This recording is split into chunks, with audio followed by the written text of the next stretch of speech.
Take one. You're watching the QUESTionaire podcast. What can they say? You are checking out the QUESTionaire. What's your name again? The QUESTionaire. Would you like to have questions? I don't got it. I'm not that guy. Submit yourself. Super fun and entertaining. This is the questionnaire. All right. Hey, clue me in. How do we tell the good guys from the bad guys around here anyway? I don't know, right? This is the questionnaire. Let's be honest. Do you see what's happening in the world? How do you tell the good guys from the bad guys? All right? All right? Perhaps you need the use of an elegant weapon. Yeah? Because I'm Jay Clark.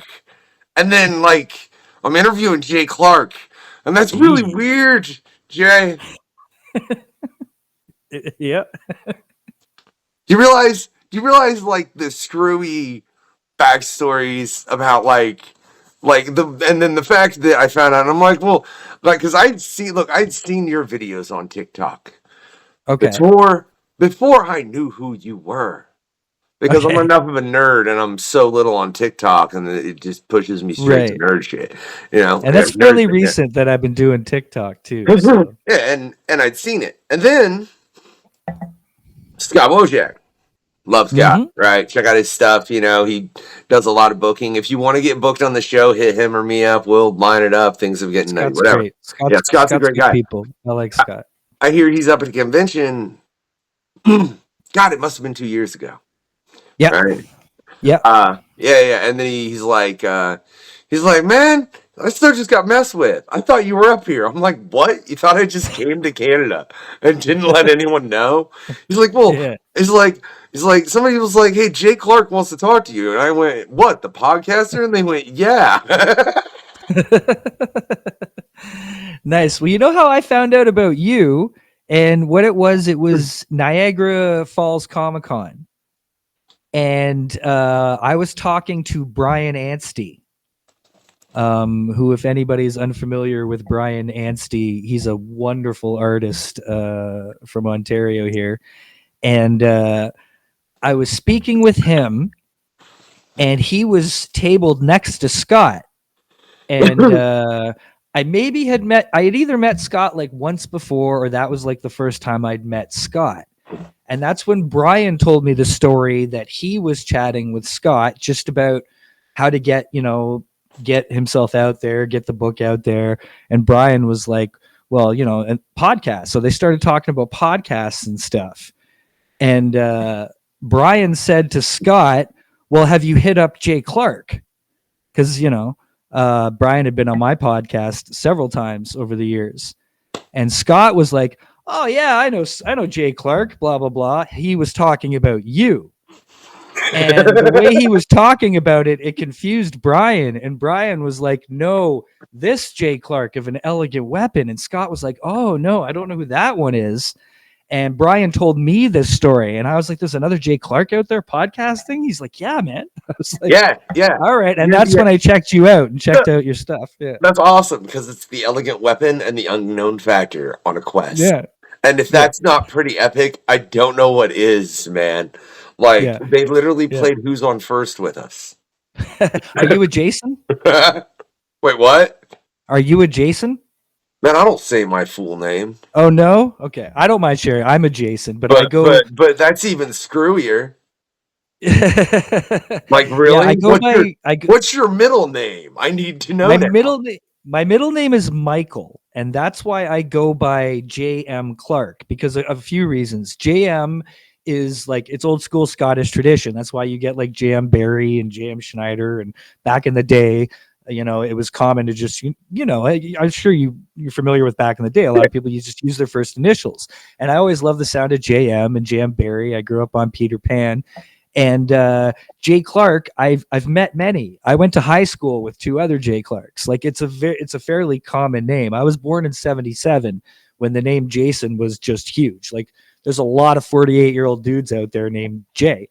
And I just wanted to, distinguish myself a little bit from the common Jay Clark. So I was like, you know what, I'm gonna throw the M in there and add the M. So that's why officially I go on the show as J.M. Clark. But most people call me Jay. They just know me as Jay Clark. Either that or the Jedi Ross, which is an old school name that I went by when I first started the podcast, which meant Jedi King.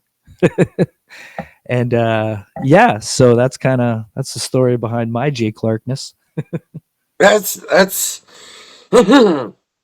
mine's just my homie started calling me that, and then and we ain't getting into all, and whatever it is, what it is, and that's what it is. Yeah, there's a reason you're the elegant weapon and I'm the unknown factor. You know what It's I cool mean? though, man. Just No, based I on love it. how those stories were told, those names make even more sense, and I think it's bloody hilarious, right? I love it. I love it. What made you initially be like, I'm gonna start a podcast?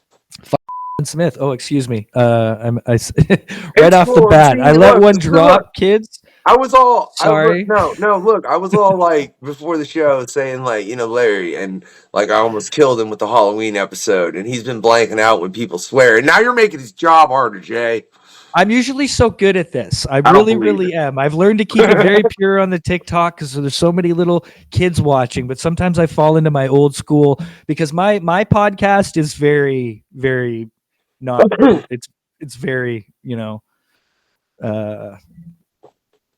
SFW or what is it called? I guess it's just not for kids. Not It's safe very for work. explicit. Yeah, not safe for work. Yeah. Extremely explicit. My other podcast. But sorry, what was the question again? How I got into the podcast? Yeah, why? Like what made you? Oh, why? It was Kevin Smith. I was just a huge fan, and back in the day, it was like 2009, 2010 area. Maybe it started in like 2008. I started listening, and I was just a huge podcast fan, and and it was such a different medium back then, and things were just exploding, and I was into at the time, the Kevin Smiths, the Joe Rogans, the Chris Hardwicks, the Nerdists, there was, Adam Carolla, all the big shots at the time.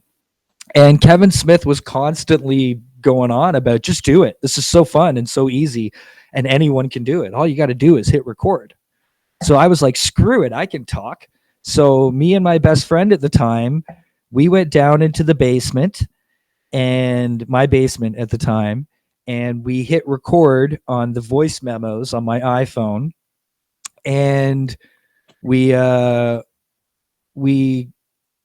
proceeded to engage in what in my country is a legal activity that you may partake in the basement.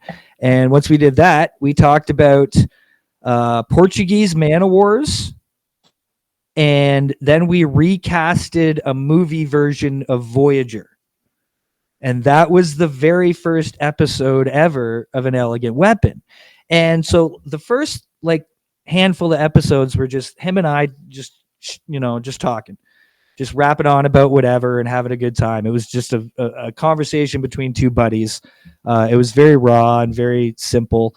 But at that time, it was the same time that the New 52 came out. So this was like 2011, and the New 52 had just come out, and we were really into a lot of it. I was a huge fan of a lot of what came out of New 52, especially Batman, right? And so we naturally just started talking about the New 52 a lot on the show. And gradually we just realized that we were just nerding out. Every time we recorded, it was just a nerd out session about whatever shows or comics we had read. So slowly it turned into a nerd show. It was never meant to, even though it was called An Elegant Weapon, that was only because I was a fan of the term. And I always knew, because I was even collecting lightsabers then, I knew if I ever had a podcast, that's what I'd want to name it. So I did, but we never intended the show to be a comic centric podcast that just naturally evolved into being so. And then a couple years later, we had already been going to, conventions.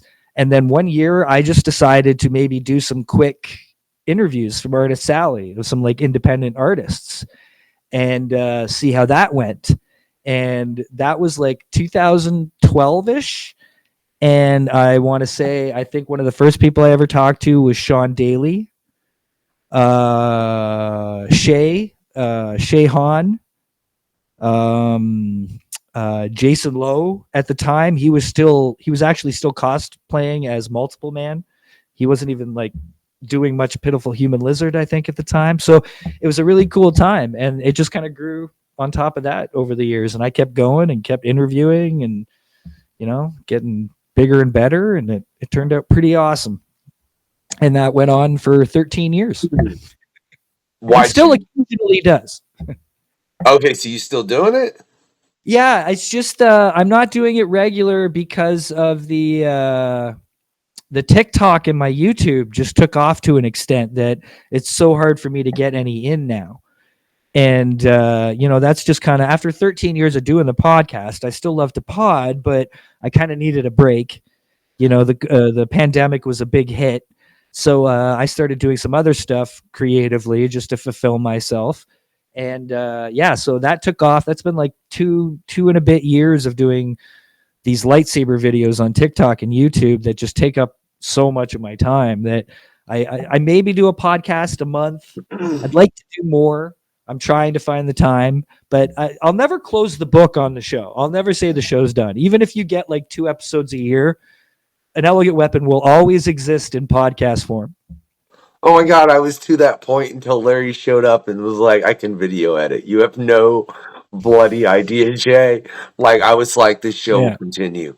Even if it's like an episode every couple months or something, like it was. So I get that. It's kind of funny.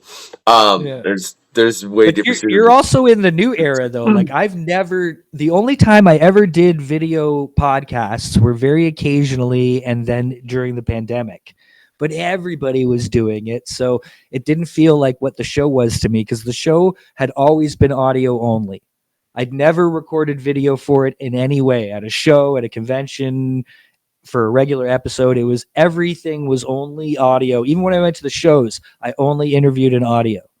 So the editing process for me was a lot different, you know, because I had to learn to use Audacity and all that stuff. You know what's hilarious about that is I make music as well, man. And you say I learned how to use Audacity.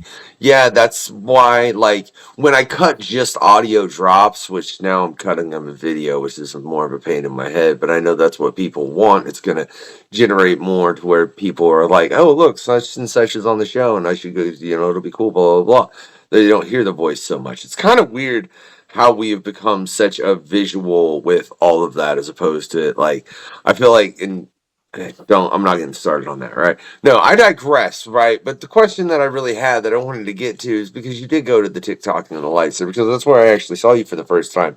And then when Scott told me, and I was like, the dude that's An Elegant Weapon? Yeah, he has a huge lightsaber collection. Yeah, dude, I know. It's like ridiculous. How do you acquire that many lightsabers? I know you said you've been collecting for a long time, and I know. And spent 40 years doing it. I've seen you bring out some ridiculous ones, man, just to answer questions that people are asking you on the TikTok. Yeah. What's that question you got where you're like, I'm not answering that one. That was really rude. Oh, a rude question? Like one that was just like, dude, go have a Snickers or something. Like, you know what I mean? Wow, that's a great question. I can't really think of any kind of comment or request that I've ever considered rude. You've not gotten anybody mean on your videos saying something. Oh, I've gotten plenty of mean stuff, right, but it's usually comments like, it's especially on YouTube, it's usually comments like, get a life, like, look at this old guy playing with toys, like, what a loser, like, save some ladies for the rest of us. Like, all that kind of stupid stuff is very regular. I get that like on a daily basis. I'll get a couple of those comments, but you know, that's just sad. So I just ignore those. Like, one time I did ignore those. I made a video. I won't get all into it, but one time I couldn't take it early on, before I had learned to really let that stuff roll off my back. Cause I'm an arborist by trade, right? Like, I'm a tree climber. And I had so many people telling me like I was a sissy and not a man and all this stuff. And I know it's kind of petty, but eventually all of that, like these internet warriors saying that stuff to me, it's the one time I slipped and I let it get to me. So I actually made a video reply to all their comments that was me just doing like crazy tree stuff, like dropping giant logs and swinging around trees and stuff. But no, I can't think of anything rude other than that straight up rudeness. You know what I mean? That's There was nothing like somebody asked for a really like just asked for a lightsaber inappropriately. Really, that's never happened. I'm a little upset that that's never happened. Like just the fact honestly that it's no. no, man, that's basic. Like what's wrong with the internet? If you're gonna I sit it's and no, if you're gonna get rude, man, do it with some class. That's you all got I'm to think saying. about you got to God. think about my demographic, man. They're a lot of them are very young, and it's just I've spent time cultivating this. I really have, because it's important to me that my comments section is a safe space, Yeah. because there's really nowhere on the internet where there's a place for people to go and just talk about toy lightsabers. Like No there way. really isn't. When you say safe space, are you saying you got to delete a lot of comments? Oh yeah, I don't have to a lot, but I do, and I definitely I curate it. And if somebody says something rude or out of line, it never really bothers me, but I will delete that, because some people are rude to each other more than to me. Like there is rudeness.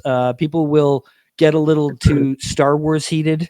You know how the Star Wars fans can get a little, they can get a little passionate. So once in a while, I've got to cut one of those out of there, because they just take it too far. And if it's a debate, that's great. I love seeing a good conversation or a debate when people stay civil. It's great. And I have a lot of those threads, but sometimes those threads will go from civil into just name calling and insulting, and that's what I won't tolerate. That's when I cut something off. And I'm like, I don't want this stuff existing and making people feel like they can't safely voice an opinion about Star Wars. I won't have that. I won't have that kind of situation. It is weird how you see there's and I mean you can say fandoms, but really it's any group. When you get a Yeah. large group of people that are into one thing, I don't care what that one thing is, there's going to be a portion of them that if you say something offensive, or you just don't like or agree or anything like that, they're just going to get mad. And it's funny because it goes from religion to countries to just beliefs as far as spiritually and ideology and just fandoms from Marvel to DC to some people don't Yeah. like if you say you don't like Batman because but yeah, it's an odd thing. It It's really weird really to is. me how humanity has come to a point where they take everybody takes everything so personally. Like the way that people act in general, that other people's opinions affect their lives in any way, is just, it's mind-blowing to me that we don't try to get past it, because I was that way once. I don't mind talking about it. I've had issues in the past with codependency, and I've tried to be as accountable as I can, and the mistakes that I've made I've tried to get help for and grow and be a better person, and hopefully I've taken certain steps to get there. And I finally got to a point where things started to gross me out, like the way people act. And I realized that online has this thing. We're a society of people who just need all their validation from online. And I was one of those people. Constant selfies, constant showing off, constant sharing, just, needed to be connected, needed to be, have attention. And, I went through a lot of stuff over the past few years recently that got me to a point where it kind of started to make me feel sick. So I left social media, and I'm not on the only my show, and I have the YouTube channel and stuff, but it's only for my lightsabers and those videos. I completely personally went offline, except for maybe the occasional Instagram post from, maybe it's my birthday or something cool happened. But I now am at a point where I can't realize, I just can't understand how people are so overly connected to other people without actually being connected to them. Does that make sense? People are so concerned with other people's ideas and opinions about things, yet won't connect to them enough to actually have the conversation and figure it out together. That's the biggest problem. I wish In I my didn't. humble opinion. No. Look, I wish I did not understand what you said as much as I did. You know what I mean? Yeah, yeah. Like that's really how I feel about what you just said, Jay. Like I wish I didn't understand that much because you're I mean, in all technicality, you're right. It is. It's the whole thing of I've seen somebody somewhere. I don't know where I've seen it because I don't. I'm not for running this show. I am not on social media as much as I should be. I should be posting about this crap all the time. I'm not. I'm not big. I don't. You do you, man. You I should. don't. There's no should. You know, Yeah. the Well, only just should I is know what's should for you. in the aspect of like I want this show to work for everyone involved because there are a lot of people, especially at this point, going to season 3 that have been or are involved in the show. You know, Right. so I like I want to see it work to the greatest capacity it can. I I want to feel see that. I Yeah. want to see more people go and pick up comics and read because I think that's a large Mhm. part of the problem is people don't It's another actually read. huge problem. You're absolutely right. Yeah, People don't read at all. Yeah. and well, it's funny though Means because their brains aren't working. well, it's because look, man, you're part of the problem, Mister using TikTok. I don't want to hear it. Uh, yeah, what's up? What's up? What's up, Jay? But at the same time, if you'll notice, I make a very, very strong effort to keep it positive at all times. Like, I have Okay, opinions. I okay, hate no, things, no, but no, I no, don't no. feel the need to Oh, voice those things, right? you want to open that bag? You said you were down to talk about anything, Jay. You want to open the bag of Yeah. worms? You just okay. Let's open that bag of worms then, right?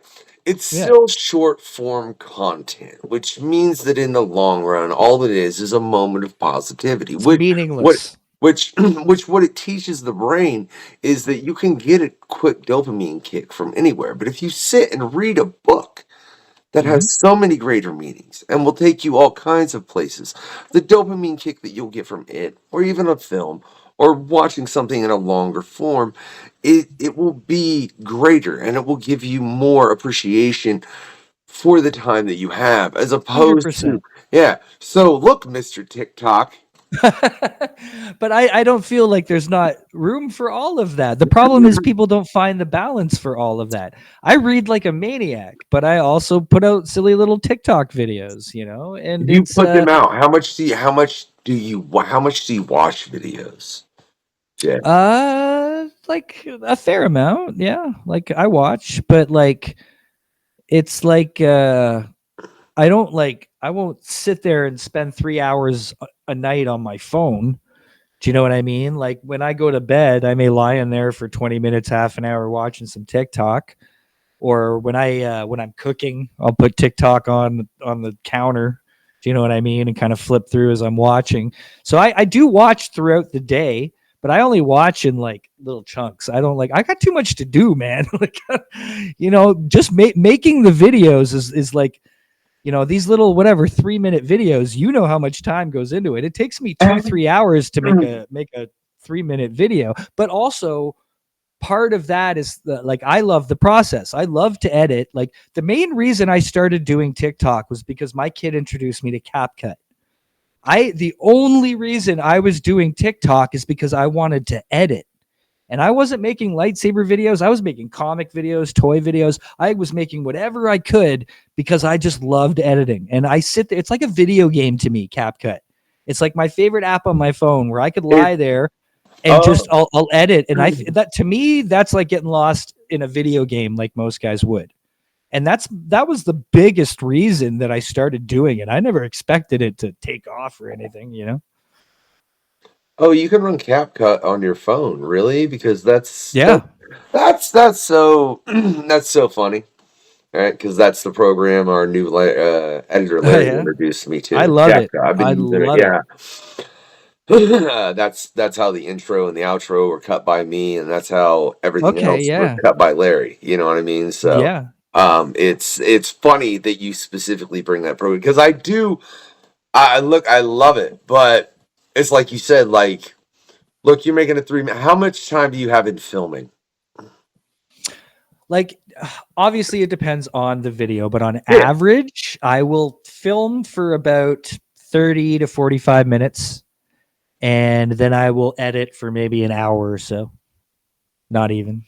So I can make a pretty good average under 3-minute video and probably shoot it and edit it in 2 hours or less. Really? I feel like it Yeah. shouldn't take you that long. It's because I don't rush it. Like I enjoy it. Like I take that's what I say. So after I shoot a video, right? And then I take a break and I make a cup of tea. And then I lie down on my couch with my cup of tea. And I just, kind of get into the edit. And, I love it. I just take my time and I cut real close and I do little close-ups and I do all my editing isn't necessary. I could do only what's necessary probably in 15-20 minutes, but I add a lot that I like to add for fun. So that's where the extra time comes in, because I'm putting text in, and also sometimes that is because I may have to cut one video to fit it on a different platform, because I post on 4 different platforms. So sometimes I have to play with the edits like a little bit. Yeah. All right, fair enough, man. And maybe that's the thing currently about, like, I was before Larry, man. It was I better rush or absolutely nothing is getting done, and even then there was hardly any video editing getting done. Right. There was like this much, enough to where I managed to get all of season 2 out, and then like Nice. Yeah. I was like, I had 4 episodes of season 4 done, and it was just in the back of my, like, but then like, single that, Right. like, man, you feel me? It's a situation, Oh, yeah. So, and then Larry came along, and he's like, man, I take my time, and it's funny because sometimes you say that, but I really do enjoy the process of editing when I love it. had the It's my time. favorite part. Yeah, like, Yeah. I had the time to do it and really be able to mess with it. It's fun. Yeah. But you ever feel like you're in a time crunch? I do occasionally, but I have a very strong philosophy to keep myself from feeling that way. And It is. like, just that this doesn't matter. I started doing it for fun. The second it stops being fun, it won't be worth it. So I can never let it itself make it not fun. So if I ever feel time crunched, I will sit and say to myself, it doesn't matter, man. Like, if you get her done, you get her done. If not, you're not going to all of a sudden lose all your followers, or your stuff's not going to go away. Like, I just try to not take it that seriously, because everything is such a bonus, because I didn't plan for this. So the more that, it does its thing, the more I'm just like flabbergasted. And the more I'm just like amazed that anybody wants to watch this, and kids keep coming to watch it. So I try to keep it fun, but occasionally, I'll feel like, oh, I haven't put something out 3 days. I should probably get on that, but overall, I generally try to just not care. Like, I just went, like, I just redid my collection, and I did a bunch of painting and shelf building, and I took a week off putting videos out, which probably wasn't a smart idea at all, because I also I lose revenue doing that on YouTube, right? And my videos take a hit, so I probably shouldn't. YouTube wise, if I was thinking business wise about the YouTube and the videos, that was a bad move. But I've been wanting to do this forever, is renovate my collection. It's something I wanted to do. I'm at a point after, I'm healing from an injury right now, and it's a long-term healing process. Yeah. And I finally got to a point where I'm mobile, and I needed something to do, and I needed something to focus on. So I picked this project. So yeah, I took the week off, and it was a hit. And it probably wasn't a smart idea, but my mental health, made huge benefits from that, like making that move. So for me, it's all about a balance. For me, I'm just grateful that anybody watches my videos, and it could all go away tomorrow. It really could, because I also have the benefit of having a day job, and I love my day job. It's also another one of my crafts, right? So if this all went away, which God forbid, like, I hope it doesn't, it's my passion. I want to do this forever, creating content and things. If it did go away, I'm still good. Like, I'm not in trouble, so I'm able to just look at this that way as fun, and everything's a bonus, and it should never not be fun for me. So that's kind of the philosophy I try to maintain. I don't always succeed. Sometimes I get a little stressed, but most of the time I'm able to remind myself that it's not a big deal, man. It'll be fine. And yeah, I Yeah. get that, man. Like from running this show. I mean, because look, with everything I have, and there were definitely moments, and part of me was like, man, I don't. And there's complete deeper seated reasons for that beyond. We ain't gonna get into all the personal, but like there was part of me that it must continue for a personal reason and not anything that we're not getting into it. Leave me alone. Yeah. Right, but Like, I also have no one relying on me. I've been doing everything, like everything I do, I've been doing alone since day one, 2011. I record, I edit, I do social media. I do absolutely everything 100% myself. So I don't have to worry that I'm going to let someone down or, them not get what they need, sort of yeah, thing. That's a lot of responsibility. It's I a think big that was responsibility. yeah, that was the other part of this. Like Jay, when this started, it was just me. You know what I mean? Yeah. So Like, it takes a like lot, man. yeah, it was just me, and now I mean, there are so many people that help and contribute and work on the show, and then everyone that's been on, and just the people I've been able to talk to and all. Right. Like it's crazy, man. I'm like sitting here talking to people, and I'm like, I read your crap when I was like 18, 20 years old. That's always a trip. Right? Now let's BS about something that has absolutely nothing to do with it. It's awesome, dude. That's what I always do. I always, because I'm a very off the cuff guy. I've never really prepared for interviews or panels or anything. I maybe have a start off point that I think up, but then it always goes off in wild and magical directions, I find. So I love doing things off the cuff. I think it's great. I've talked to so many comic creators about so many things that had nothing to do with comics, and those were always the most fun conversations, man. I tried to talk to Jeremy Adams about Flash and a whole bunch of stuff, and we ended up spending the whole time talking about Highlander because him and I are both like Highlander freaks, right? So I love when that shit happens. Excuse me, pardon my French. You're good, dude. Man, that's funny. I love Highlander. It's amazing. It's the best. I love it. It's so No, awesome. I have all 6 seasons. I have all 6 seasons of the show on DVD. See, I kind of want to go back and watch the whole show because I love it. Yeah. like it was the movies that really got me hooked. and there was there was part of me when the show came out, and I'm like, he's why is there another McLeod? What is it like that? Like that threw me off and kind of threw me off to it, but then I think it was what they did in game. Yeah, and game's great.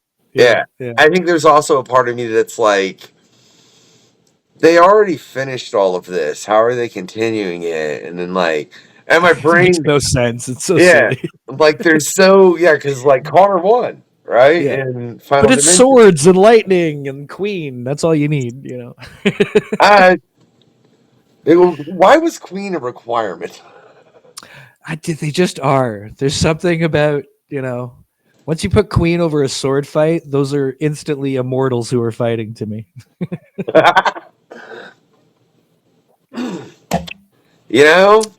Yeah. If I seen 2 guys fighting in the street and Queen was playing, I'd be like, nah. Yeah, no. Nah. I'm not messing with that nonsense, right? Yeah. Oh man. Yeah. It'd be a little bloody much to I would not be happy. But let's see though. Let's say with what you're doing with the TikTok right now, right? Yeah. Let's say for some reason the lightsaber thing, everybody's like, no one cares anymore.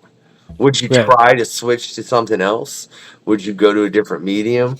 You know what I mean? Would you? It's a good question. I honestly, I swear, Jay, I need Larry to. Larry, I'm not saying do this to be clear because I know he's editing this right now. Like to go through and pick out every time someone says, "That's a really good question." That would make a really good reel. I'm just saying. Now answer that It really would good be, question. yeah, you should take timestamps of that stuff. Mm. I don't know, to be honest, because creatively I don't really think that far ahead. So my deal is my son comes first. My whole life, revolves around mainly my son. What he needs, what do I got to do for that? After that comes my job. Because I love my job. I've been doing it for 25 years now, and it's a craft to me, and I love it. So it's important for me to go to work every day and do my best and stay safe, and keep on top of my skill level. You that. failed at that recently. I mean, not that you did. I'm just kidding. I Go ahead. didn't. I didn't. Something else failed that led me into a situation. It had nothing to do with me, man. I did everything I should have been doing. But it's so creatively for me, it's always been just free flow. Because there's always been so much. Because I mean, there was one point where I was podcasting. I was doing panels for Fan Expo, panel hosting. I was the panel coordinator for the Great Philadelphia Comic Con, which meant I dealt with all the paneling and scheduling, not just the comic stuff for everybody. So I was like top staff at that show. I was also the Canadian operations manager for Source Point Press. So I had all that, like 4 or 5 things going on all at the same time. And it was just because those things were coming and going, and just being, a lot of them obviously related to each other, but I never set out for any of those things. Those things just came naturally through my interactions and networking. I basically became a professional schmooze because of my podcast. Like, my job for Source Point, my job for panels, it's all talking. Like, I basically get paid to talk, right? And I got known as, a pretty solid, dependable moderator, someone who could come in and go off the cuff, whether I knew who the guest was or not. I could make it happen. And I could do it in a way that they weren't insulted, that I didn't know who the hell they were. And, so I kind of got a reputation for that. I got a reputation for doing good, having a good podcast about independent comics. And then it was 2015. I was invited by Drunk on Comics, who was a podcast out of Michigan, to go to Motor City Comic Con. And that's where I did my first U.S. press, was at that show. And I showed up at that show, and within 20 minutes of being there, I was out on the patio drinking whiskey sours and smoking cigars with Scott Wilson of The Walking Dead. And I was like, what the hell's going on here, right? And that was the weekend that I met Source Point Press. And Source Point Press was like the Sub Pop of indie comics. They were like this amazing collection of punk rock indie comic creators who grinded, who did all the shows, we were sleeping together, we were traveling together, we were eating together. I remember times there'd be like 20 of us in one hotel room, or like 8 of us in a van. It was like being in a giant band, going and doing and touring in a giant band, but we were slinging comic books. And I was like, this is something we need in Canada, man. Canada, Toronto is seriously missing this, because Toronto, and I can explain factually why, but Toronto is like, and I'm not saying this to sound hubris in any way, but Toronto is the hub of the comic book community worldwide. And I can explain why I can explain why. I will in a second. No, can I say, I think I kind of agree with you. And and I say that because I run this show, Jay, and yeah, I've had more Canadians on this show than bloody well anything. And that includes some really big creators when I say that. Well, they're all here, man. Look, okay, you've got It's the free healthcare. I get it. Okay, let me just go. Jim Zub, David Finch, Jason Fabok, Ty Templeton, Ken Lashley. My God, there's so many more. The entire Raid studio. My God, there's just so many. All these guys live within 2 hours of each other in Ontario, right? Like all of these guys. Adam Gorham, like I can go on and on. There's so many top tier guys who are, who have come out of Ontario. And the reason for that, I just love that you name a couple that have been on the show and then a couple more I'd love to have on. Right on. The reason for that is Toronto is just up the street from New York when it comes to like business terms, right? So there back in the day when things had to be traveled and moved, when comics were like a physically moving shipping kind of thing, Toronto and New York, there was a lot of back interaction.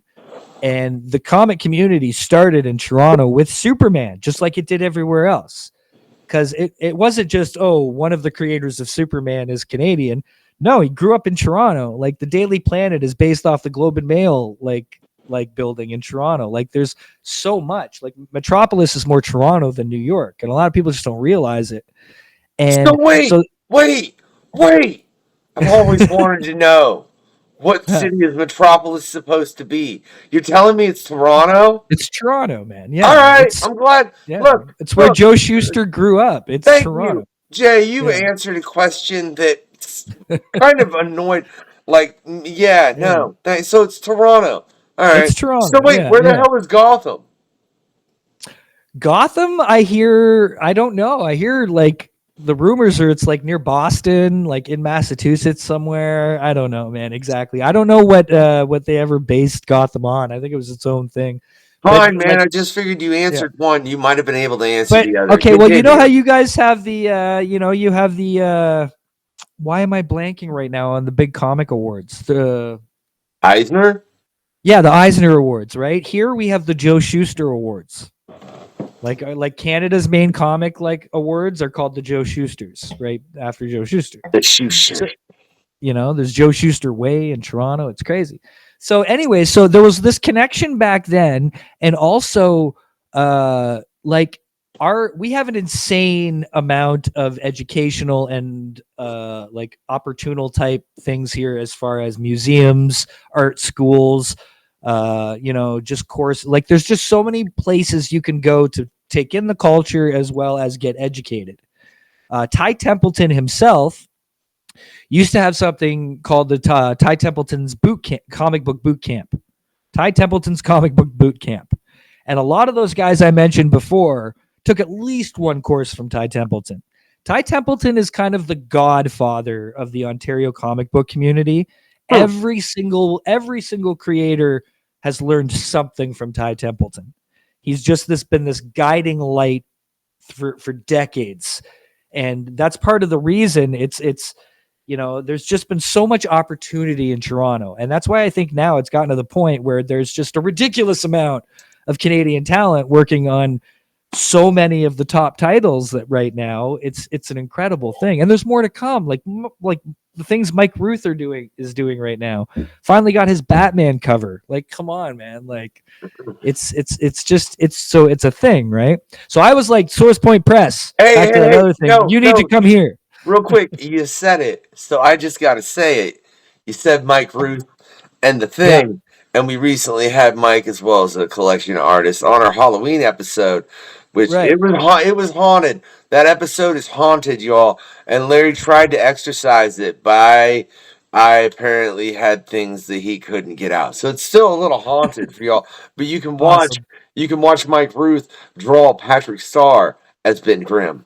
It's Patrick Grimm. It's Patrick Grimstar. That's what it is. Yeah. Patrick Grimstar. I actually, I've known Mike a long time, decade or more at this point, probably. I met him through the community, but Mike lives about 20 minutes from me.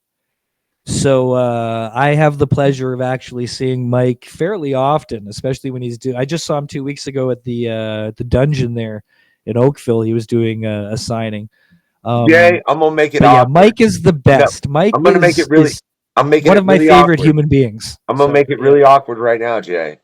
Your name's What? Jay Clark. I'm Jay Clark. I need you, Jay, to give Mike a hug from Jay.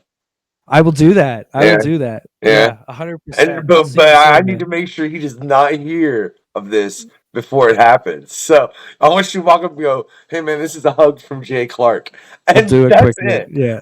Because All how right. confusing is that? Yeah. Yeah. He may not even think of you in that moment, man. He may just Well, think it's me talking in the third person, man. it's like that was weird. He's gonna end up walking up to someone else. Man, Jay just walked up to me and said, gave me a hug and said, "This is the hug from Jay Clark. Is he okay?" Yeah, he just got back from Winnipeg Comic Con there. So I have to give him a shout. Oh yeah, man. I love Mike every time he's on this show. He's Mike's a always beautiful. He's one he's, of my favorite human beings. He's a very good friend. yeah, And Erica, Lady Erica, the two of them, they're two of my absolute favorite people in the whole universe. I can't say enough great things about those people. Yeah. well, hey, on a different note, because he, like I said, Mike was, but life happens Yeah. sometimes, right? But Mike was gonna Yeah. come draw something wonderful, but a little bit of life happened, and that's okay, I'll do right? it next time. And Yeah. then, funnily enough, I was like, "Oh crap, man!" So I'm gonna like rush. And Mark McKenna said, "What's up?" But he's on a cruise. Oh, Mark, really? Oh, that's adorable. He's like, "Oh yeah, man, he's got a really cool lightsaber collection. I'd do it, but I'm on a cruise in I first Santa met. Monica or something." Oh, And I was I like, would have loved have to fun, talk to fine. Mark. Oh, that's too bad. That's sad. I haven't seen him since pre-COVID, right? Like I guess Oh, the last I haven't been really back to the States much at all since after COVID. And I'd say the last time I actually saw Mark was probably like 2019. And I first met Mark at Motor City Comic Con when I went out there. Because after that first year, I got hooked. I went out there year after year, and I went out there, and I knew Mark I knew him as the Star Wars guy, right? Because he worked with Dave Ross, who is another local legend from Ontario. Dave Ross and Mark McKenna both worked on the old Dark Horse Star Wars. So that's why I first interviewed Mark for my podcast, and he was on my show probably a handful of times over the years. But Mark's good people. I like Mark. Yeah. yeah, no, Mark's awesome, and you just made me. I have to discuss something with you after the show, and it'll be bloody hilarious because I'm pretty Okay. sure. And yeah, but I got to check a few things, but that's upcoming later. Like I said, season 3 is rolling, y'all. But right now, Yeah. real quick, because I keep forgetting to do it, and I make it difficult for Larry. But check out a word from our sponsor, Studio Comics. We need to restart this whole commercial because people could probably hear Pokemon in the background. Please check out this amazing promotion that we have prepared with the questionnaire. I'm the Unknown Factor. This right here is the obscure fragment. Are watching this show Yeah, I'll do editing. with the questionnaire. So we've edited this awesome commercial together, y'all. 90% off. We are not giving 90% off. No, I mean 9. How about 20? The only thing that you have to do is enter that code that you have right there. 9. No, 20. 10. How about 20? I'm printing your comics today with Studio Comics Press. Just use this code right here, right here, right here. Look, I put it somewhere. All right, it's probably actually right here, right here, right. It's right under your chin. It says Quest 24. That code you gotta enter in our website, and then you will get a whipping discount of 20% in any of the items or products that we have on the website. 9. 20. 9. 20%. 9. All right. 9. He wants to give you 9% off. I, as well as Alfonso over there on Studio Comics, want to give you 20% off. You can get it right there with this amazing code. Just enter it right here. Yeah, just right there. There. Use that code over at Studio Comics to get 20% off. Thank you very much. This is a special one for all our friends of the questionnaire. Type in Quest 24 when you check out, man. You can figure out the percentage you'll get right then because it'll show in your order. Yeah, right? 9% off. It's 20%. The Questionnaire, the best current comic book podcast existing around.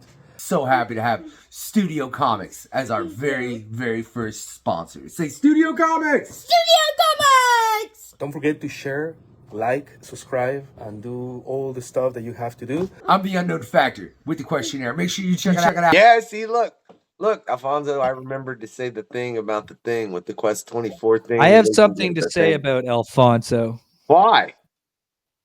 Oh, man. I feel like, should I walk away for this? I just said No, he not was at the all. Not at sponsor. all. I Not at like all. the way you said that. Alfonso is an amazing human being. I've loved him forever. He's one of the first supporters of An Elegant Weapon. Like we're talking like 2011. He's one of the first people I met with Studio Comics. We hit it off right away. I've loved him ever since. He's a beautiful, beautiful, beautiful human being. He's been on my show. I think he's been on my show the third most amount of times. I think last time I did a count, I think he was on my show like 19 times. He's appeared on An Elegant Weapon or something ridiculous because of those live shows. A lot of my shows were live. When I'd go to Artist Alley and I'd do like 10-minute interviews with a bunch of people, I'd stitch all those interviews together and that would be one episode. So Alfonso was always one of those like 10-minute episodes on those episodes, right? Those interviews. He hit me up. I'm going to Forest City Comic-Con in the morning. So when I wake up tomorrow, I have to go out to London, Ontario. And he hit me up. He sent me an Instagram message like I think a day or two ago.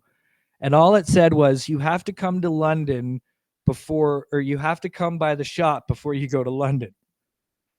And that's it. And I was just like, okay, Kitchener isn't exactly on the way from Burlington to London. And you could give me a little bit of context, buddy.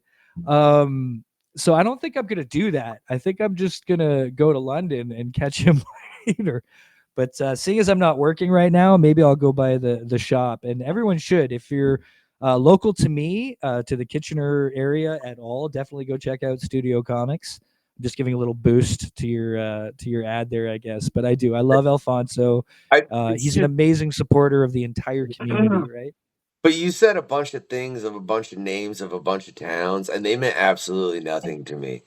You're like, that's not on the way to that. And I'm like, well, as far as I know, it could be like, here's where you are, here's Studio Comics, here's where you're going. Or it could be here, it could be here, it could be. It's literally exactly what you just did. Like, I'm here, London's here, Kitchener's here. So instead of going like this, he wants me to go like this. But I'm not doing that unless he tells me what it is, because I don't know if it'll be worth it, right? As someone that just drove like, I don't know, I drove like a good 4 hours today. I understand. Yeah. But I was getting paid, so that's why. Where are you exactly? Where are you at? Where do you think I'm in Canada? Because I come to the conclusion some people do, because all the Canadians that have been on this show. I did earlier, but then I realized, I think from a certain conversation, that you weren't. But I don't know exactly. I'm maybe guessing Indiana because of your Indiana Comic-Con poster. Oh, look at that. And that's probably not in frame for everyone, because like, so it's that's what's being referred to right there. Yeah. That's old too, man.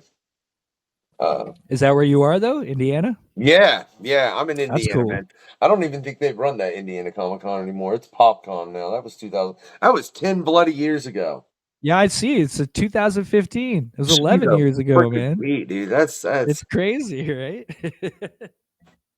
It's 2020 or it's 2025. Oh yeah, we're not in the 6 yet. Don't look. Sorry, my time bad. is going My bad. past that. Jay, slow down, man. Yeah. Slow down. Right? I gotta relax. Let me ask, what's the lightsaber you're searching for right now? That I'm searching for. Is there not one that you're like, ooh, I need to add this to my collection? Like a real wanted need. I would really like to have a loose 1985 red droids lightsaber. Because I have a 1985 Kenner green droids lightsaber in package and it's graded. So I have one completely encapsulated. I'd like to have a loose one that's the color I don't have. So that's one I'd love to see pop up right now that I keep an eye out for. But I'm honestly, I'm at a stage right now where any I need are going to be something I got to save up for. So as far as like the vintage stuff, I've pretty much got most of the vintage toy lightsabers ever produced covered. But there's a few that are like, say, Japanese exclusives. Like there's one called the Takara lightsaber that was in 1977. It was one of the first, and it had these little colored discs that you slid inside the handle that changed the color. And it's a very cool lightsaber, but it is so rare now. They're like $2,500 a pop. So yeah, that's not like something I'll just be like, able to. It's like, just go get a real lightsaber at that point. For the love of God. it's crazy, right? Like I'm not that nuts. Like that's the kind of thing that like, I know won't exactly be, in my near future. So Shoot. but I also only know of 2 of them that exist even. So it's not like it's something where I'm like, I know there's some out there. I got to find it. This is what this, I might as well buy a Star Wars prop. Like that's how likely I am to get this Takara toy lightsaber. I'm just as likely to buy an actual prop from Star Wars. Yeah. Huh. All right, then. That's it seems like a lightsaber handle from the film would be cheaper depending on who it was. Right. Like sincerely, do you buy all the new ones when they come out? Yeah. I do. Like all that I can find. I can't get a lot because I'm in Canada. I get stifled a lot, right? Like, because we don't get half the lightsabers you guys get. So I used to buy a lot of lightsabers on my travels because we don't have Target, right? And a lot of toy lightsabers that come out are Target exclusives or Disney Store exclusives because we also don't have the Disney Store anymore. So, the main bulk of toy lightsabers that are coming out are through Target and the Disney Store, which we don't have. My only options are Toys R Us and Walmart, and the selection is much smaller. We just don't get as many, right? So Toys R Us still exists in Canada. It never went away. We always had it. It's always been a booming business here. A couple just closed down because I think they're moving to other places, but Toys R Us has always been a booming business here. It's never gone away. Man. Although Canadians, as much as we do, we're not nearly as hardcore about as Americans about buying online. Like we still kind of like to go to the mall and stuff. It's like a Canadian thing. I think that's good personally. I think like that's you get into a whole. I don't want to get into that because But I used to buy a lot of lightsabers on my travels when I'd go to American shows. So it was very hard through the pandemic, and now I'm on a bit of a 4-year hiatus from traveling to the States. So we'll see what happens in the future as to when and for why I come back. Right now, I just honestly, I'm not too keen on the prospect. So it's hard for me. It's hard for me to get the. It's hard for me to get the new lightsabers. I know it's hard. There's nowhere you can order those online. Yeah, but the tariffs, man. You know how much it costs to send. I thought. Wait, look. No, I seen something, and am I wrong? And I just seen it because I didn't look into it because I didn't bloody well have time. I'll be real honest, but I think it was like CNN or something where they stopped the tariffs for Canada. No, we've been getting screwed for a long time now, man. Our tariff. If you want to send a lot of companies right now aren't shipping to the States just because they can't afford it. You go to their website or whatever, they're like, no shipping to the States. It's ridiculous. I had a buddy try to send a comic the other day, and the tariff was $81. Like he's not sending one comic book for $81. It's ridiculous. What was the comic? It was just like one of his. It was like his indie comic. He was like trying to send to somebody, but it's literally any product. Like there's no difference in products. If you try to ship anything, period, across the state to the States right now, it's going to cost you a shitload of fucking money. Excuse me. Sorry. I did it again, Larry. I'm sorry. I'm so bad. Hey, Larry, it's not as bad as the Honda. Larry, just do beeps, man. No, just do beeps, Larry. I mean, no, he does. No, he does because he started doing that right when he edited. Because I said, because I've only done like 4, and 4 beeps are easy, Larry. And just dude. Look, it's nothing like the haunted episode, Jay. I promise you. I even gave him a predetermined spot write it about, like, and I can I tell kind of him want to hear where. the raw audio on that. Huh? I kind of want to hear the raw audio on that. On the haunted episode? Oh no, it wasn't. It was look, man, like when you were running your podcast, you never did interviews, but did you ever do it to where you had people like coming on remotely? What do you mean? Every episode was an interview. Every single one. But no, I mean like this though. Yes, it was exactly like this. Even when I recorded just audio, we were doing a video face to face. Except back in the day, it was through Skype because that's all we had. But the majority of my podcast episodes are recorded face to face on Skype, and then I would rip the audio from Skype. I would edit that through Audacity and then post it on iTunes. So I'd say probably 75% of the episodes of An Elegant Weapon are probably online face to face, and then the other 25% are literally face to face. Because luckily, having all those people here in Toronto and in Ontario, I can travel to them, or we can meet up. Like I've met up like me and Adam Gorham. We used to meet up at a comic shop that we both went to in Clarkson, which is where I used to live, this little town. I would go to guys' houses. I've gone to plenty of guys' houses. I've had them come to my basement, and we do it that way. But oh yeah, man, no, this is exactly what I did. This is okay. Except that I didn't have a questionnaire, but I like the questionnaire. I'm excited to answer more. I don't get interviewed often, right? I'm always doing the interviewing, so this is fun for me. This is super exciting. I love it. I want you to keep coming with the questions. I love it. No, man, I'm done. The show's over now. Only because you requested it. Don't go requesting it. Like, no, Well, man. I was going to spend my time thinking up questions, and that is the hardest part. Coming up with unique questions for an interview is the single hardest part. It really is. I just make the crap up as I go along, man. Is that bad? No, that's why I do that too, because it lends itself to unique, original sparks of conversation. I find when I do prepare questions, I end up feeling like I have to follow them, and then or I just throw half them out anyways, and I never get to them because we've gone on a tangent in another direction, right? Like, yeah. Well, I'll say because the questionnaire is multi-purpose, and hopefully we're gonna get the website set up here soon, and I have to dictate a little time to that. I love you, Larry, and the fact that I ain't gonna edit. Hopefully, and we're gonna and actually we're gonna try and set it up to where all of the Chrissy's gonna be like, dude, what? All of the questionnaires are available to look at on the awesome on the website, because they're little. I mean, they're also little mini interviews, and. We definitely. I don't have time to get into all that crap. Are you freaking serious? What's wrong with you, Jay? Like, for the love of God, man! But I do want to say, you noticed I said a regular person. You want to go to the Star Wars galaxy? Let's go, man. All right. Okay. All right. I love the words. I mean, okay. So you're in the Star Wars galaxy. Right. Mm-hmm. Right. Or what are you joining? What are you doing? I need a little.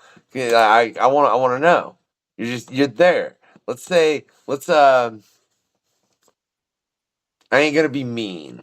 So let's put you on Coruscant. Okay. Like, Star Wars for me is the Jedi. I growing up, I was 3 years old in 1980. No. So you say you're gonna try and become a Jedi? If I'm like actually in the universe, 100%. If I'm force sensitive, I'm becoming a Jedi. No, man. I said a regular person. You don't get no powers. Oh, so I don't get to be force sensitive? No. Okay. No, you don't. In that case, I'm I wouldn't join. Like, is the rebellion going on? Like, or are we post like the war? If this is during the war, I would just straight up join the rebellion, and I would want to be posted on like a forest moon. I'd love to be on Endor, flying around, whatever.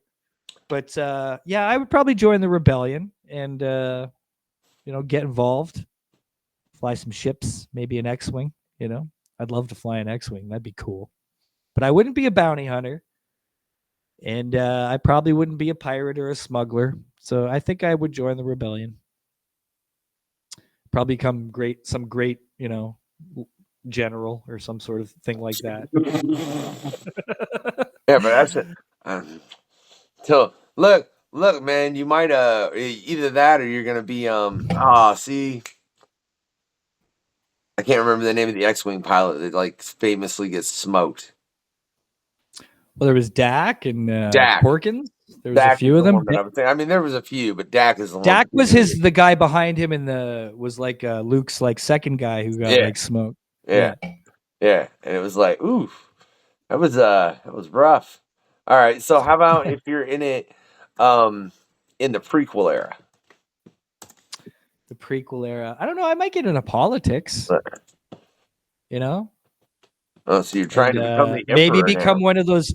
No, but I want to be one of those, maybe those good senators and end up being like one of the senators that like starts the rebellion. Like I'll be hanging out there with Organa and Padme and Mon Mothma, and I'll be the guy being like, "Yo, I'm down too. Let's do it." You just like trying to rebel, so it's probably a good thing you ain't in Canada or in the U.S. right now. You get locked up. I'm not big on everything. empires. I mean, and it's funny. I don't understand how people that run those empires don't understand that historically, typically, only one thing ends up happening. Yeah, pretty much. I mean, even if you can even go ahead and include Atlantis in that, man. Do you see it now? Right. Right? Let's say Yeah, it was a great empire. You see it around? All right. I feel you. I bet what happened was something about an elite class. That's my new personal theory on Atlantis. No, there was an elite class, and that's always the story. Same secular nonsense that keeps happening, man. Yeah, learn from history. We seem to be a secular species, that's an interesting point, man. And I don't understand. Like, I feel, and maybe this is just there's too many of us. That's what I think. I think we have a problem so you where just we nominate like we're like a Thanos. Okay, dude, you went from like No, I would never take it that far, but I mean, it's not that we don't have the resources, because technically there's more than enough food on Earth to feed everybody. But unfortunately, our systems it's amazing how just like corrupt we become and how complacent we come with that corruptness. Like nobody fights for anything anymore. That when a society gets to the point where people stop fighting it, that's when it falls apart. And it happens every freaking time, and it'll happen again and again and again. And I feel like we're getting to a place now where people aren't taking it seriously. People aren't. I've heard a lot of American people just like teasing, because like if you'll notice, if you go to a comic convention right now, you're gonna find very few Canadian creators, if any. And you'll have to go to like New York Comic Con to like. I mean, that's maybe true. Meet Jim Zub, you know what I mean? If I don't even know if Zub went to New York this year, but it's a thing here, and so we're taking it very seriously, because like when we take the threatening of our country's sovereignty seriously. Like it's not just an off the cuff joke, right? As to whether Canada gets to exist or not. Yeah, we're gonna take that kind of seriously. Whereas I feel like there's a large part of the largest nation on earth where people just take nothing seriously and aren't looking at this as reality. They look at it like a TV show. Like the world is happening through their phones, not, in the actual real world. And it disturbs me. I'm not going to America right now, not because of like a protest, to be honest. It's more of my safety. I don't believe that that a civil war could honestly break out anywhere at any time. And I just don't want to be in the middle of that. Do you know what I mean? And look, man, you're gonna really, there's gonna be like, man, this podcast went real political, and I'm like, whatever, because the thing I didn't mean to. I'm sorry. no, it's okay, but look, because I've had this conversation with a couple different people, and it's weird to think that if a civil war does happen in this country, it is not North versus South. There is no clear line anywhere. No. They're in any neighborhood. There's no clear line anywhere. You would, and I don't know how it would ever be figured. Like, dude, a civil war in this country, and no, that's terrifying because part of it would be lined up online. There would be so many different factions. It would be, yeah, I don't know what it would be because I mean, if you Yeah. think about it, there are states within this country that are easily bigger than whole countries It'd in Europe. definitely be more anarchy. I It mean, would, California alone has more people than the entirety of Canada. Do you know what I mean? yeah, It's terrifying to us because most Canadians live within 200 miles of the U.S. border, right? Like Canada's the second biggest country in the world, but it's not like we're spread out all over it. We're along the warm part, just above you guys, right? That's where all Canadians live. So if stuff goes down, it's going to heavily affect us, and it's scary because we don't have anything. We don't have a say in a way. We can't do a lot about it, So if stuff goes down, it I don't know. It's just a scary time, and not knowing is a scary thing for me. That's all. Like I miss it. I miss you guys. I miss America terribly. Like that last year was like the first year I hadn't been to New York Comic Con in years, and it was I had so much FOMO. It broke my heart. I used to go to C2E2 every year. I used to never miss C2E2. And I haven't been in a few years now, and it breaks my heart. A huge portion, especially through Source Point Press and spending a decade in America doing conventions, a huge part of my friend base is in America, and I haven't seen these people in years, and it breaks my heart. But it's too weird and weird right now. I don't know how else to call it, man. Like my hope right now, because they announced that Star Wars Celebration in 2027 is in California. And I don't want to miss that. So I'm just hoping that if things are stable enough by 2027, I'll probably come for Celebration because I don't want to miss I've never been to Celebration, right? Star Wars Celebration. So I'm just dying to go. It's like my one big mecca thing right now. It's really just a ploy between the government and Disney to drag you in so they can right, have it might you. be. I don't know, man. I don't. But I love America. I spent so much time over the past decade there. So it's a hard thing because you're torn between wanting to go there and kind of sticking up for your country and being safe. It's a whole bunch of stupid ideas. Anyways, I didn't mean to get all physical or Whatever. I have to stop my brain from asking the next question it wants to ask because I've already asked several individuals from several different countries just trying to figure something out. But all I'll say is if you look at any other country's flags, you can't get that many different versions of it. You know what I mean? I don't. What? Okay. If you look at any other country's flag, you can't get many different versions of it. It's just the country's flag. You can't get different iterations of it. But that's right. It's and it's like let's move forward, right? So my bad, dude. I didn't mean to take a jab when I said Batman. I hadn't checked if that was your favorite character. I just want to point that out. Why do you hate Sheldon? Yeah, I hate Sheldon. Sheldon at times has made me think like it just makes no sense that there's any human beings on Earth who would put up with a human being like that. Batman, it doesn't matter what anybody thinks about Batman. He'll always be my number one guy. I mean, I get that's that. what I mean. I don't care what you think about Batman. I love Batman, right. But other people care too much. I just wanted to say that literally it wasn't a jab at you because I hadn't even caught that part of the questionnaire. I didn't take when it I as that said that. I was just like, and then I looked and I was like, oh man, it looked like I was kind of being an a-hole, and I wasn't. I just look. I only got home 30 minutes before we started filming. You know what I mean? Good. Jesus freaking Pete. What else you got? What's next? Keep it coming.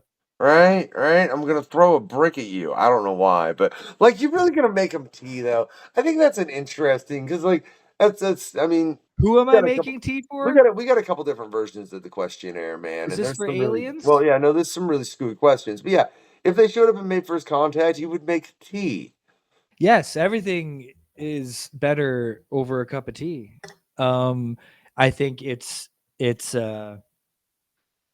it combines all the things that should go into meeting something new.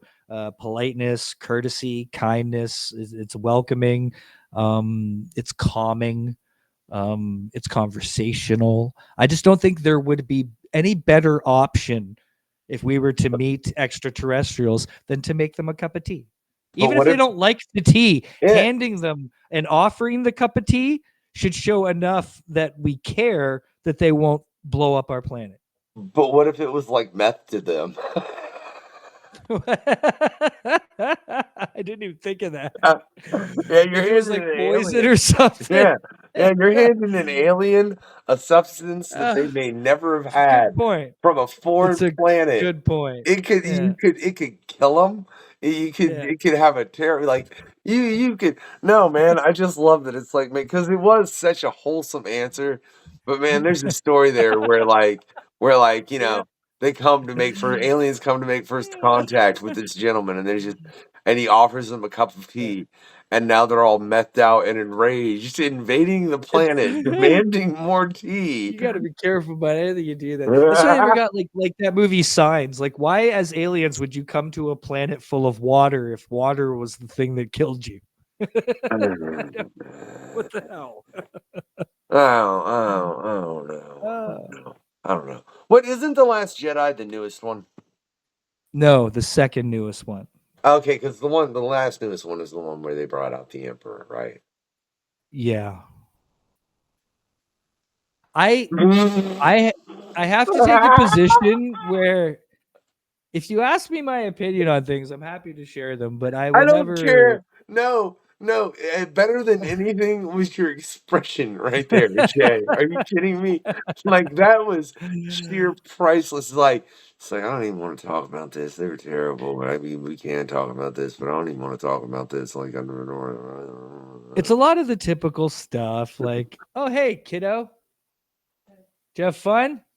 Yeah. Sorry, my son just walked in the door. He was out at a basketball game. Oh, yes, good. The Blue Jays are winning 4-2 in the bottom of the 7th. Or top of the 7th or something. I don't know, but everybody already knows who won the World Series if they cared, I assure you. This is but that's making you it's funny, it's making what's up? Hi. I am the unknown factor. This is my Padawan. He's a good boy. That's Jay Clark. I'm being interviewed by Jay Clark. I'm Jay Clark. Yeah. Yeah, it's cool. That's really cool. Yeah, it's an odd circle life sometimes. That's a very trip. Yeah. It's like wait, what? And like, yeah, I swear when Scott messaged me, are you up at that convention? What? Like, what are you on right now, Scott, that you think I suddenly like just appeared in Canada? Like it's just out of nowhere. It's just let me just go to Canada right now. That's funny. Like, what's wrong with you? As a single dad, and he knew that. And I'm bloody well terrible. Like, no, dude, no. I'm trying to see. This is the moment. This is why I like having a co-host, Jay. Because in this moment right here, I go ask a question. Someone can vamp. Right? I did something real quickly, you know. Because, like, why are you just going to ask the creator why? Like that's going to be your whole question, just why? Like, are you questioning? Because I think, like, are you saying it could be different? What's the why? Just really, that's all. Well, here's what I don't get is if you have the power to create existence, why would you create such a messed up existence? If you have the power to create an existence, why wouldn't you make a perfect existence? So why this one? Why one where there are children with cancer? Why this one where there are wars? Why this one where there are so many horrible things in this world? Why? Why'd you do that? Why not? If you had the power to make all of this, you could have just made it all good. So why didn't you? Why? That's my why. Sorry. You know, my. It's like, did you ever watch Preacher? Yes. Yeah, I want to find God I and be actually like, what the recently, hell, man? no, I actually totally recently reread Preacher as well. Like Oh yeah, yeah. yeah, I love Garth Ennis's work, man. I really I love do. the idea of let's find God and be like, what the hell, dude? Have you read the Like, book? Have you read the yeah, comics? Okay. yeah. I love, Yeah, yeah, love no, it. the comics, I wish they could have taken it that far. I know they just didn't have the budget to do what's in the Yeah, comics because it would have cost a lot to make Preacher yeah, like it is in right. yeah, like I yeah, still think they pulled it off though. I enjoyed they what they did did. well. They did well, Yeah. but it just it would have been a bloody well lot to actually do Oh God. Preacher properly. But Yeah. I do love that concept, but just at the same time to ask what you I think I understand to certain degrees. Hey man, maybe there's like kids with cancer and this and that, but like also I think there's no way to know great joy without great sorrow. I still don't think kids should die of cancer. I think that's a little dang much. You know. But But why? But like, why you must you know, know sorrow to know joy? like I get why you must in our existence, like, because of appreciation. You must learn to appreciate something. But if our existence was perfect, we wouldn't need that. We would just already be good. You know what I mean? Like you could have made an existence without a single negative emotion to exist. You could have created an existence where we do nothing but suck on lollipops and lay on clouds all day, you know, and not have why did you create us to have these emotions to appreciate, you know, greatness for sorrow? Like I just want to know why. And I'm not saying it won't be a perfectly reasonable answer. I just want to know what it is. Maybe he's got one. Well, you've read Preacher, right? I'd be happy too. Yeah, No, like I'd be no, happy if he you was like, I'm no, just messing with you guys. no, I'd be you happy with that. no, you've read Preacher, I right? can't remember. It was a long time ago that I Yeah, read it. Like a to be long time ago. loved, to be loved, to be Yes, loved. right. To Yeah. be loved. That's firstly, Yeah. that's from Garth Ennis. I'm neither Yeah. agreeing or disagreeing. I'm just Yeah. stating what he wrote in the comic Preacher. So for anybody Totally. out there Yeah. that has a problem, I mean, I guess have a problem, but like I'm not agreeing or disagreeing. I'm not saying it Yeah. one way or the other. I'm saying it was said in that comic that's bloody well awesome, and you should read Yeah. it. And we need more good guys because there's too many bad It's true. guys already. There Exactly. truly is. Exactly. Yeah. Yeah. Um, now I'm just trying to think of a random topic just for fun, man. A Like, random topic. yeah, there was just nothing there I really wanted to pick through. As far as like I was looking What do you for your mean? Robin Hood questionnaire. is awesome. Oh You well, didn't hey, grow up on wait, Robin no, Hood? hey, you know what? Yeah, which Robin Hood? Robin Hood, you know where you know, I grew up on Robin Hood. He was my first hero. It was my first book that I like really read that was kind of like wasn't a kid book, was The Adventures of Robin Hood. My step grandfather grew up playing in Sherwood Forest. He was from England. And as a young boy, he literally grew up playing in Sherwood Forest. He lived right near there. And I heard the most amazing stories growing up from a very young age. And I've fallen in love with that story and the character. And he was like my first superhero. You know, he was my first hero of was Robin Hood, and I still love it. Whenever a new movie comes out, I'm all about it. Whoever it is, I love to see it. It's a timeless tale to me of an amazing character, this charming, dashing, rebellious hero. And there's even a new show coming out on HBO, I think, called Robin Hood that I'm stoked to watch. What was your favorite iteration of Robin Hood as far as show or film? I You can't know remember. what? At one point, it was actually the Patrick Bergin TV movie just before Prince of Thieves came out.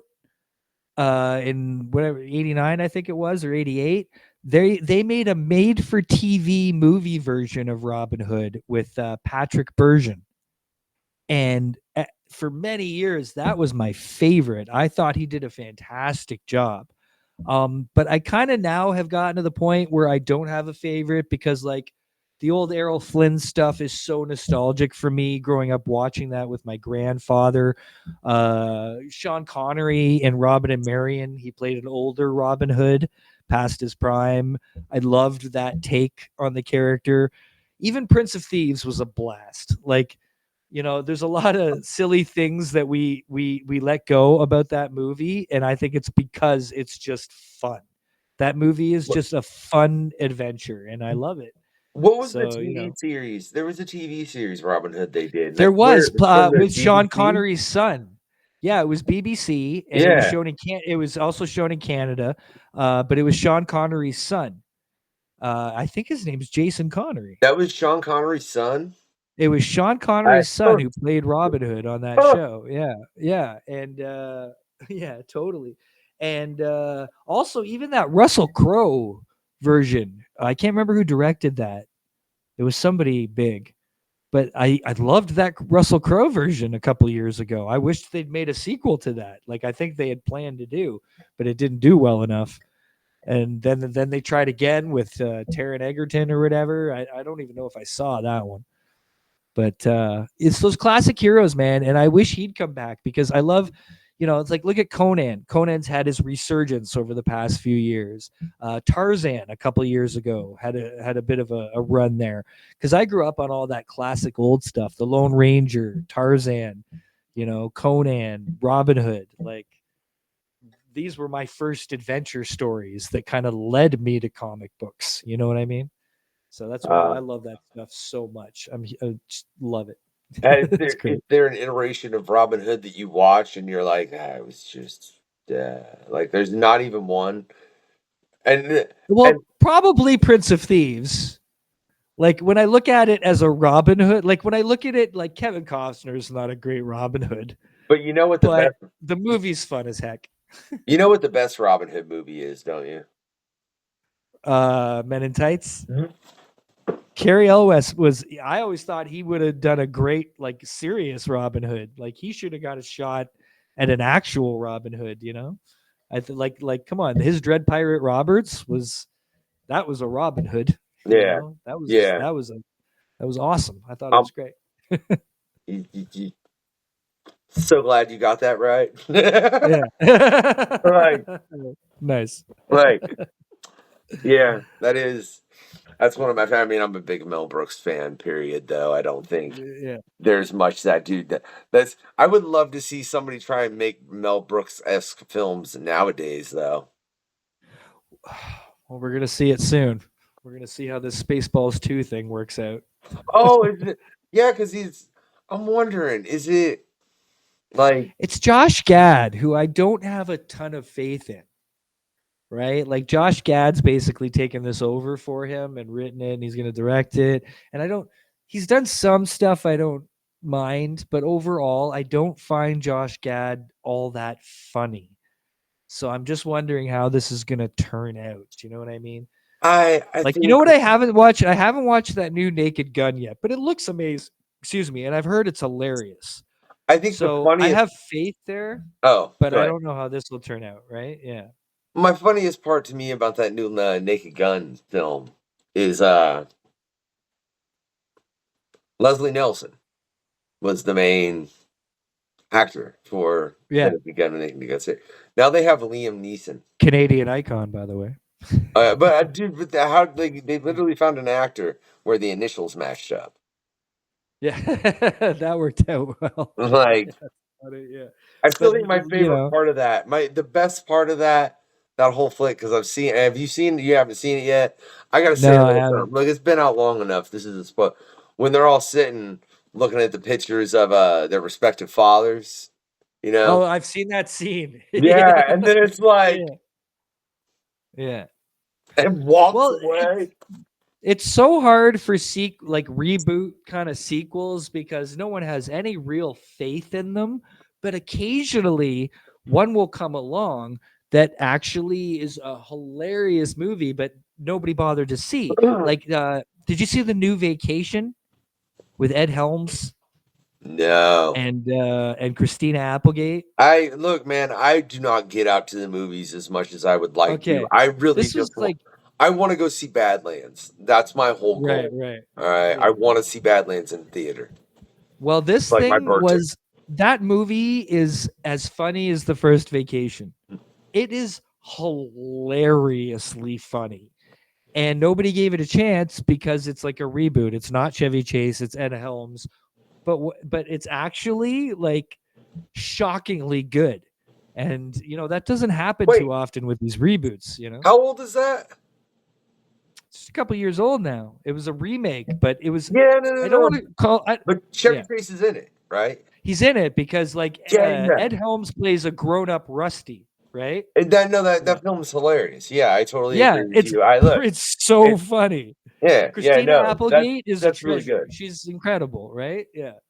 So Yeah. I feel like The Naked Gun might be like the first movie since that one to actually, You know what? do its job. What would you do if they rebooted the Star Wars universe?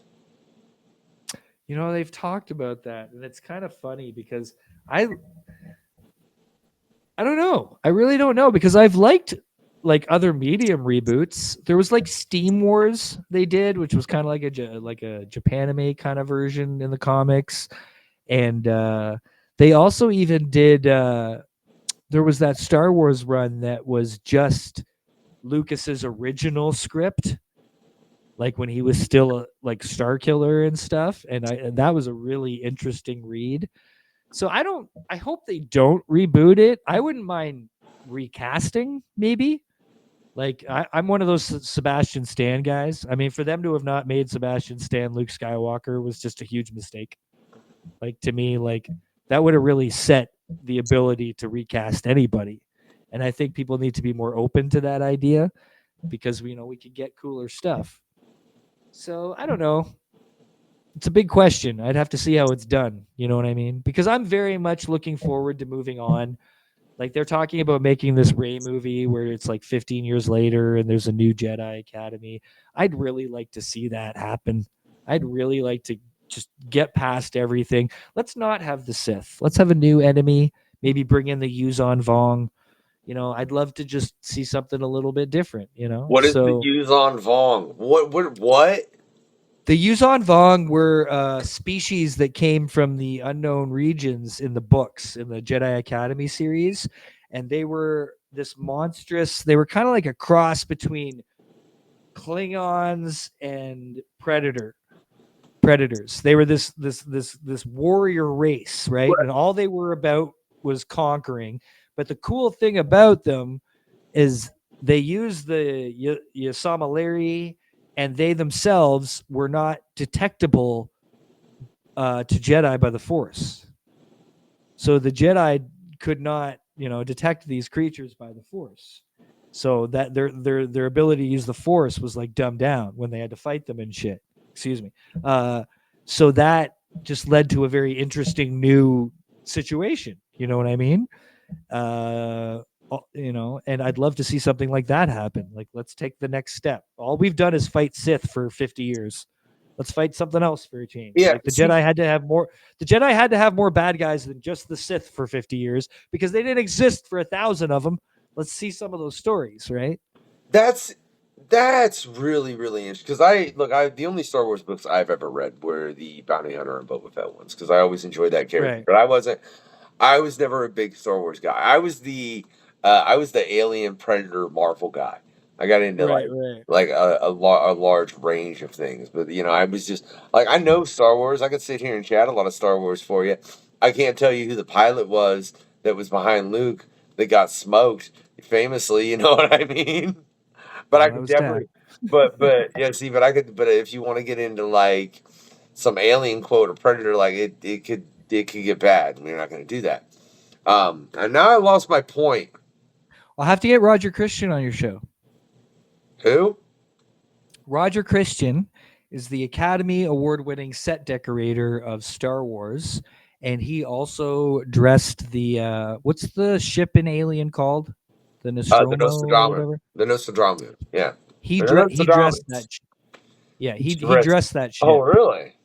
Yeah. So yeah, we should get him on here. I'm sure he'd love to have a chat with you. He loves chatting about the old stories and stuff. He built the first lightsaber. Yeah. He built the very first lightsaber, R2. He dressed the inside of the Millennium Falcon. And that's why, because the fact that it was like a used look for the universe, that's what Ridley Scott really appreciated about his work. So that's why he called him up and he's like, Roger, I need you to come help me with this Alien movie. I need you to help me make it look like Star Wars, basically. So Roger went over there and helped him with that. I wouldn't say It's awesome. Alien looked like Star Wars. Just in the way that, like, when George Lucas and Roger first met, their first discussion was about how they didn't like clean sci-fi. Everything was always streamlined and new and shiny and, and looked like a set. And they were like, let's do like a used universe, like a junked lived in, like where things are junkers and all these kind of ideas. Right. And that's why they went with that idea, to make the universe look that way. So that's why Ridley Scott went to Roger, said, I want my universe to look like lived in and junky and used, That's funny. And no one has ever conveyed that thought so simplistically to me. As far as, like, that's the first sci-fi film where, it looked like people lived in the universe. And there wasn't just automated things that just cleaning up everything all the time or something. Or Yeah. it was like this is life in space. Check it out. Yeah, totally. Like he described how he would build a starship, and without knowing it, he had basically described the Millennium Falcon. So Lucas was like, I think he was the second man hired on Star Wars to make Star Wars. It's awesome. That's just crazy. It's just crazy, all the stories behind all that. It's crazy that he lives in Toronto and I get to hang out with him. That's crazy. I still can't even comprehend. I first met him years ago. SourcePoint Press was doing some distributing, and Travis McIntyre, who was the president, he came up to Toronto Comic Con one year, and he was like, Jay, keep Friday night open. I got a surprise for you. I was like, okay. So he came to my house in Mississauga, where him and a few source pointers were crashing with me. They always crash with me when they came to Canada or came to Toronto. And we went downtown and we went to this bar in Toronto called the Loose Moose, this restaurant. And is it the Lucky Moose? I think it's the Lucky Moose. I can't remember. Either way, we walk up to the restaurant and there's this older gentleman standing there that I kind of recognized. I was like, that guy looks familiar. And Travis says to me, he's like, Jay, this is Roger Christian. And it clicked. And I was like, whoa, okay. I knew he was the Academy Award winner for Star Wars. I was like, this is crazy. So we went in and had dinner, and he had made a documentary that he was trying to get distributed. So that's why he was having this business meeting with Travis. But I hijacked the entire thing. I spent the entire dinner asking this guy questions. He told me about building the first lightsaber and R2, told me about all of it. And I was just like a little kid lapping it up. So we finished dinner and we leave. And I apologize. I was like, Travis, I'm sorry, man. I didn't mean to hijack your business dinner. You guys didn't get to talk about anything. He's like, Jay, that's why I did this. I brought you to this dinner to see how a Star Wars fan would react to those stories. And I was like, well, I hope I did my job. So, and then it was a couple of years later, I met him through a Toronto collecting group who throws this special vintage toy show every year. They had him as a guest. So I got to reconnect with him. And then I started hooking him up with shows like Fan Expo and stuff. So for a little while, I was kind of touring with him around Ontario, doing all these little shows with him. So I got to know him really well. And it's absolutely messed up in my brain that I'm buddies with the guy who built the first lightsaber.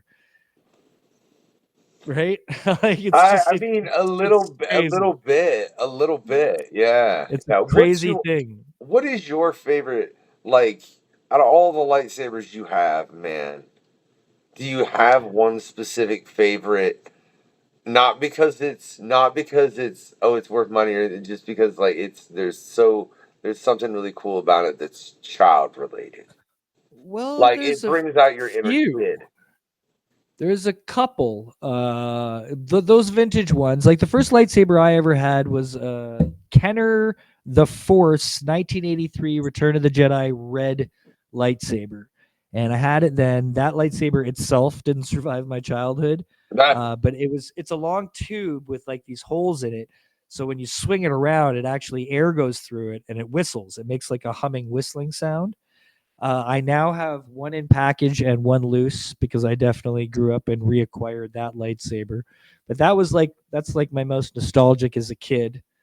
My Obi-Wan 1999 Ruby's lightsaber means a lot to me because it was the first time we'd had lightsabers in years, and I took it everywhere with me. It went on all these adventures.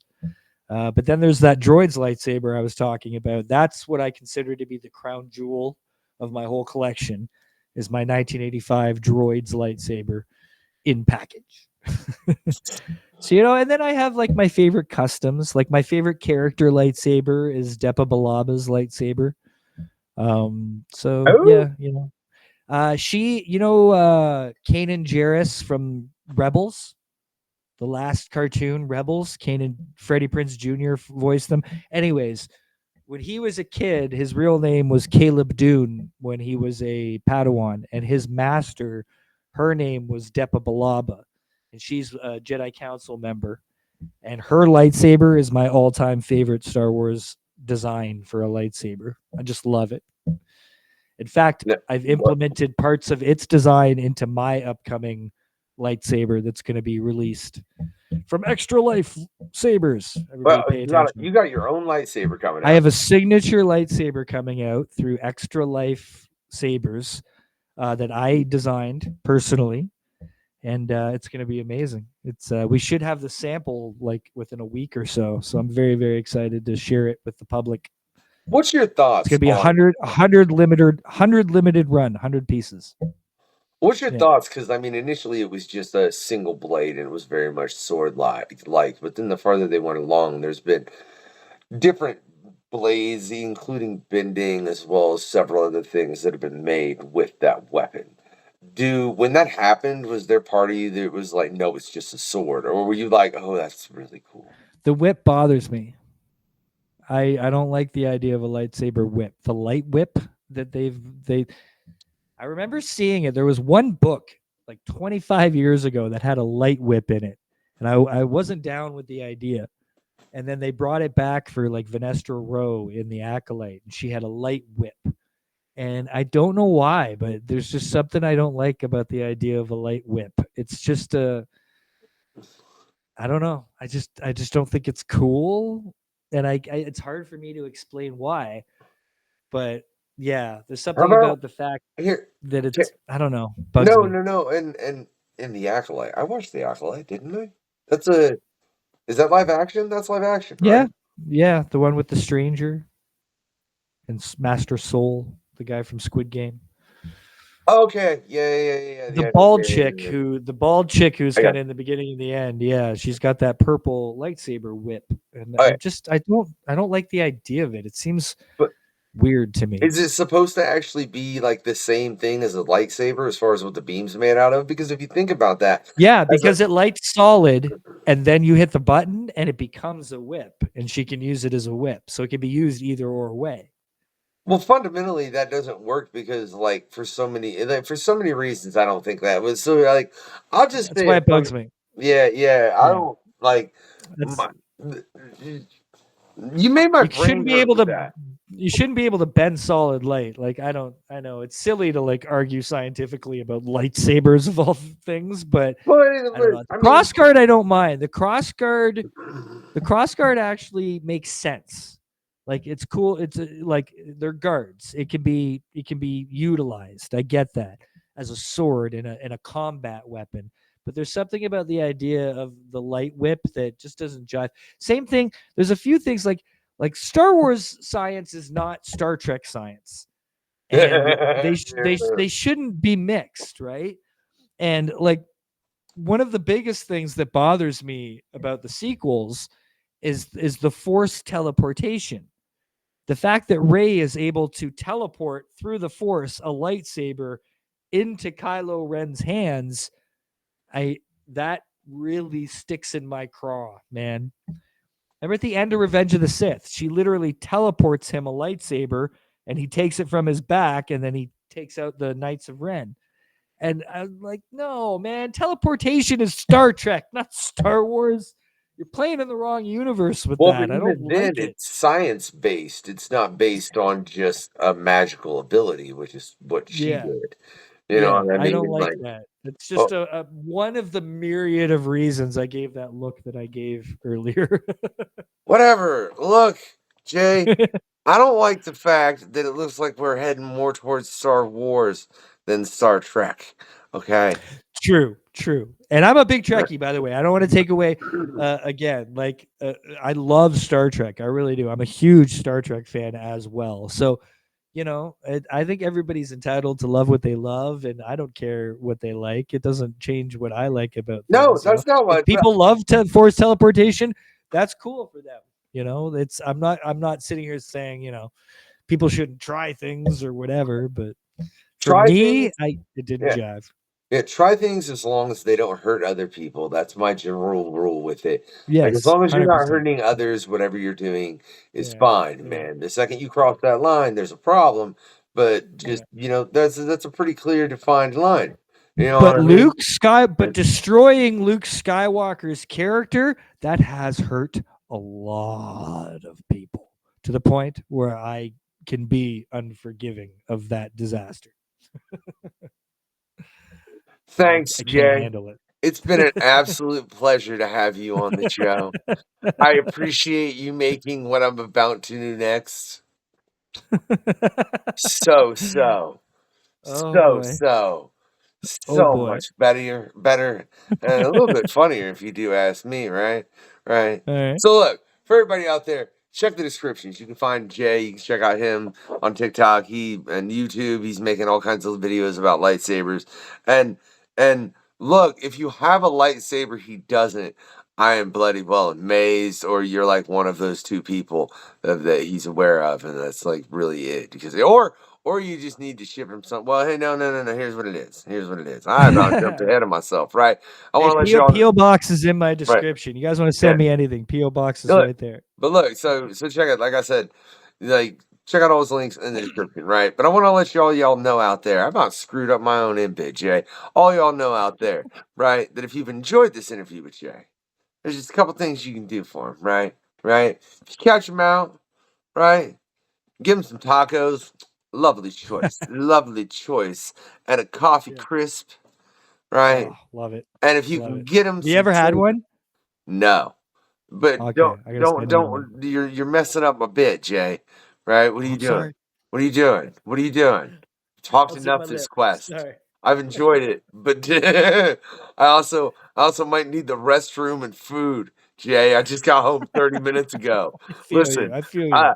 I love you. It's been a joy. But also, if you can get to a Disney store or Target, bring up some of the newer model American lightsabers.